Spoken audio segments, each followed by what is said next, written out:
Welcome back, tennis fans. Novak Djokovic, he's in the news again, but this time he's had a really interesting interview with 60 Minutes and John Wertheim, and he delves into his mindset throughout the whole of the last year, and we get to hear about Federer and Nadal, the rivalry, plus his stance on the vaccination.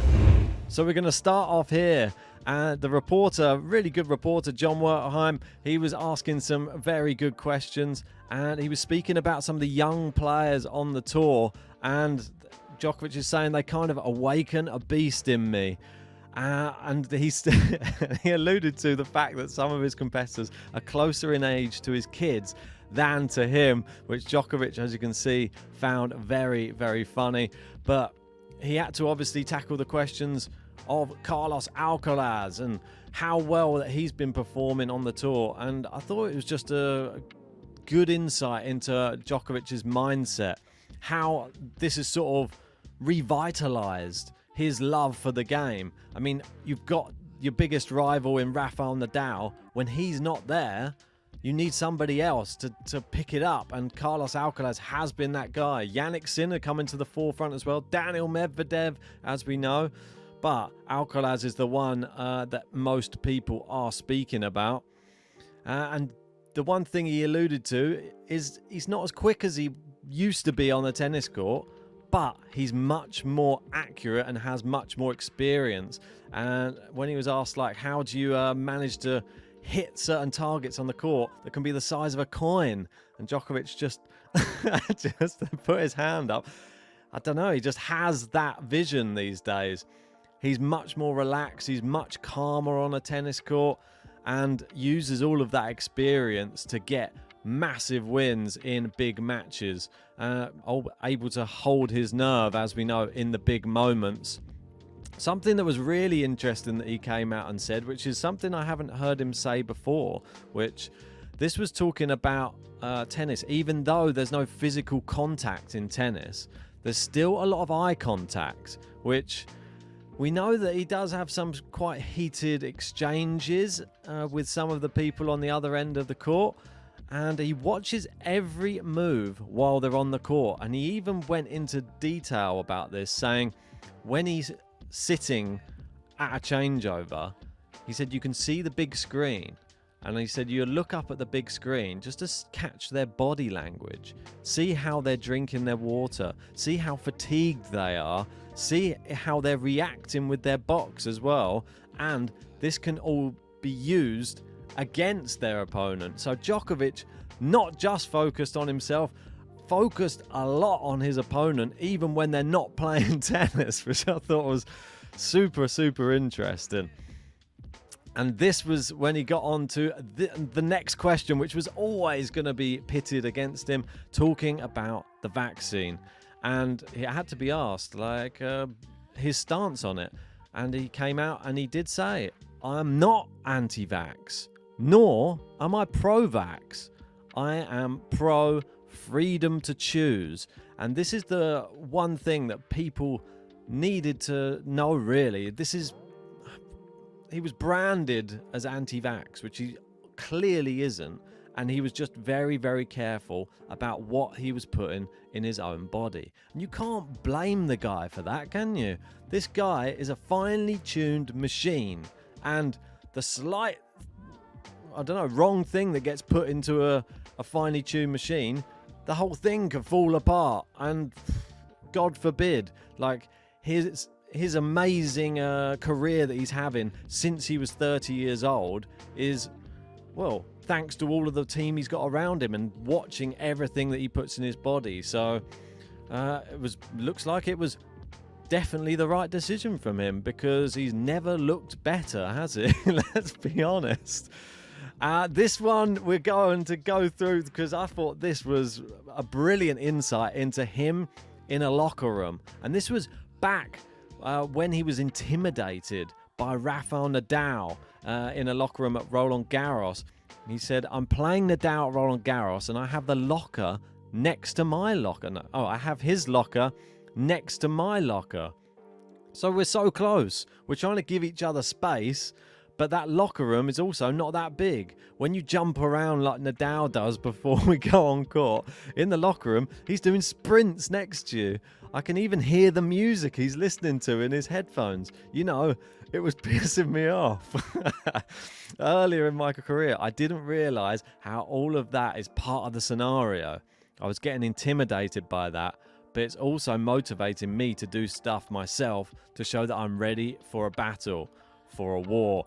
And, well, he's matured definitely since those earlier meetings in their career. And you can see now he may even have the mental edge on maybe everything but the clay courts of Roland Garros. But even sometimes he can stand up to Nadal there, which I don't know if there's many other people that can do that, which is quite an amazing thing to do mentally when you are in that type of arena with that type of superstar who's that good on one surface.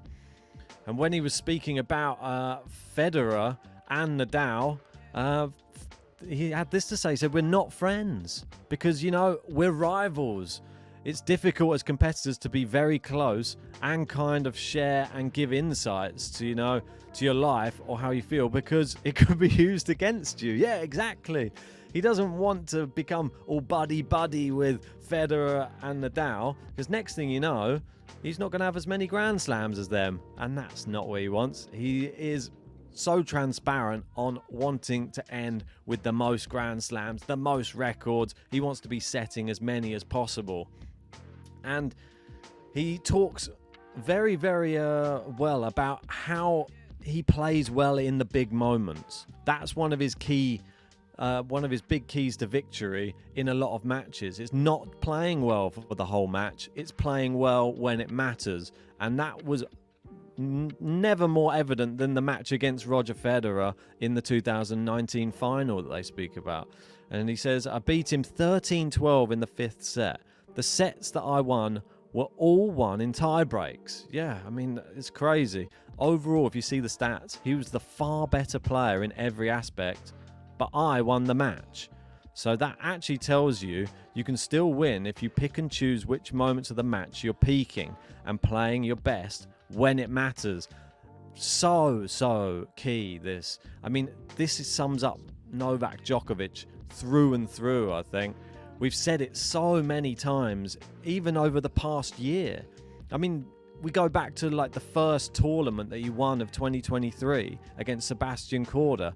That was probably one of the clearest evidence of this exact thing. Korda was the better player the whole match, but Djokovic just found a way to win in the big moments. He just picks his moments and peaks just at the right time, and it made for an entertaining match. But I mean, Korda, he had no better opportunity that day to beat Djokovic, and he still wasn't able to do it. He goes on in this interview. They discuss, obviously, how much he gives back to the tour. And he runs, obviously, the Players Association that he set up. And he said, I have much more than I need. But women and men who are around the 200 and lower ranked in the world, they're struggling a lot. Obviously, he co-founded the Players Association to ease the financial burdens for lower ranked players and giving something back, which Djokovic always giving back to his fellow professionals.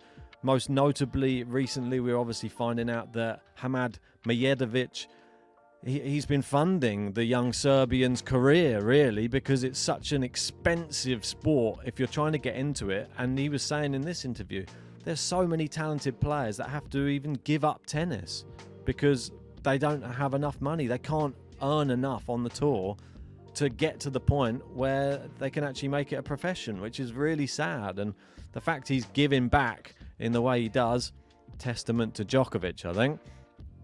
And even more testament to him because in Serbia, he has built and renovated more than 50 preschools and counting. I mean, and there was talk in this interview of Novak Djokovic potentially being the next president, I think, of Serbia. But he's playing that down very, very calmly, just saying, I've got no interest at the moment of anything to do with politics and that side of things.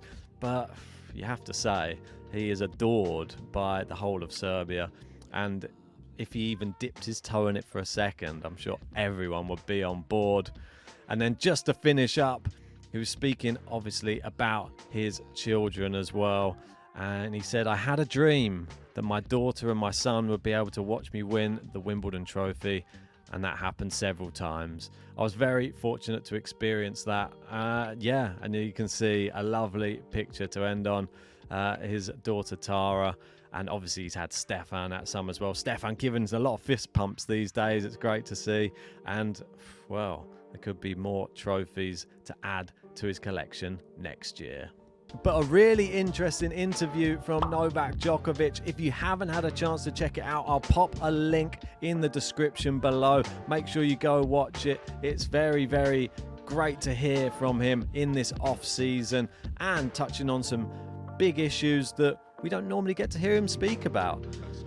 But if you haven't already, hit a like on this video, subscribe to Game to Love if you're new to the channel, and make sure you hit that bell notification, because we're going to be bringing you our 2024 predictions and our end of year awards coming soon.